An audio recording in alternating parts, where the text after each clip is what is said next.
Halo, saya Levina Kalista dengan NIM 172241061. Pada video ini, saya akan menganalisis kasus pembatalan kelulusan peserta calon pegawai negeri sipil atau CPNS yang dilakukan oleh instansi pemerintah akibat kesalahan administrasi sistem ditinjau dari perspektif hukum administrasi negara.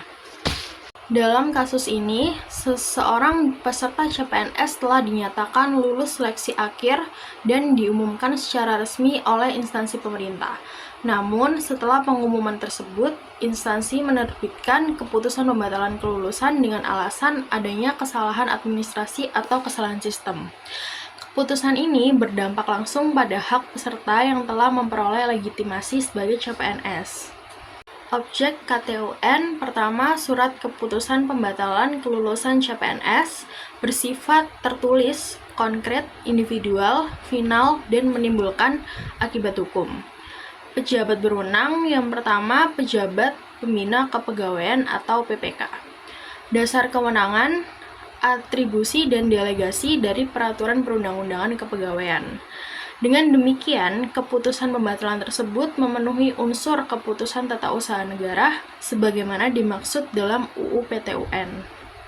Jika ditelaah lebih jauh, pembatalan kelulusan CPNS akibat kesalahan sistem juga memiliki implikasi sosial dan psikologis yang besar bagi peserta.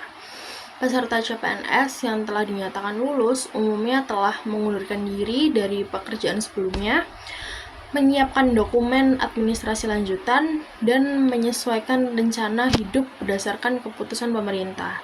Dalam konteks ini, asas perlindungan terhadap kepercayaan yang sah menjadi sangat penting. Asas ini menegaskan bahwa warga negara berhak mempercayai keputusan resmi pemerintah yang telah diumumkan secara sah. Selain itu, terdapat pula pelanggaran terhadap asas akuntabilitas karena instansi pemerintah tidak menjelaskan secara rinci di mana letak kesalahan sistem, siapa yang bertanggung jawab, dan mengapa beban kesalahan justru dialihkan kepada peserta. Dalam hukum administrasi negara, kesalahan administrasi seharusnya menjadi tanggung jawab pemerintah, bukan dibebankan kepada warga negara yang beretikat baik. Oleh karena itu, pembatalan sepihak tanpa mekanisme klarifikasi dan kompensasi berpotensi mencederai prinsip good governance dan melemahkan kepercayaan publik terhadap sistem rekrutmen aparatur sipil negara. Analisis AAUPB, asas-asas yang relevan. Yang pertama, asas kepastian hukum. Peserta telah memperoleh pengumuman resmi kelulusan. Kedua, asas kecermatan.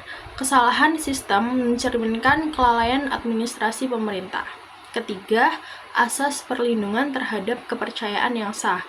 Warga negara berhak mempercayai keputusan resmi pemerintah. Pembatalan sepihak menunjukkan bahwa pemerintah tidak berhati-hati dalam menggunakan kewenangannya. Lalu, diskresi dan penyalahgunaan wewenang. Alasan kesalahan sistem sering diklaim sebagai bentuk diskresi, namun berdasarkan UU nomor 30 tahun 2014, diskresi harus dilakukan untuk kepentingan umum dan tidak boleh merugikan hak warga negara. Analisis saya, diskresi itu tidak boleh karena menyimpang dari tujuan kewenangan dan menghilangkan hak yang sudah diperoleh. Dalam kasus ini, diskresi berpotensi berubah menjadi penyalahgunaan wewenang. Berikut adalah upaya hukum yang tersedia. Ada upaya administratif, keberatan kepada instansi penerbit KTUN, lalu upaya yudisial, gugatan ke Pengadilan Tata Usaha Negara atau PTUN, lalu ada pengawasan non-yudisial, laporan ke Ombudsman Republik Indonesia. PTUN berwenang menguji keabsahan KTUN berdasarkan aspek prosedur, kewenangan, dan substansi. Selanjutnya, rekomendasi perbaikan tata kelola. Yang pertama, penguatan verifikasi sistem sebelum pengumuman kelulusan. Kedua, transparansi alasan pembatalan keputusan. Ketiga, penerapan prinsip kehati-hatian pejabat. Dan yang keempat, perlindungan hukum terhadap peserta seleksi. Rujukan normatif dari video kali ini Yang pertama dari UU nomor 30 tahun 2014 tentang administrasi pemerintahan. Kedua, UU nomor 5 tahun 1986, UU nomor 9 tahun 2004, UU nomor 51 tahun 2009 atau PTUN, putusan Mahkamah Agung terkait pembatalan KTUN karena cacat prosedur. Demikian analisis saya mengenai pembatalan kelulusan CPNS dalam perspektif hukum administrasi negara. Semoga video ini dapat memberikan pemahaman tentang pentingnya AAUPB dalam praktik pemerintahan. Terima kasih.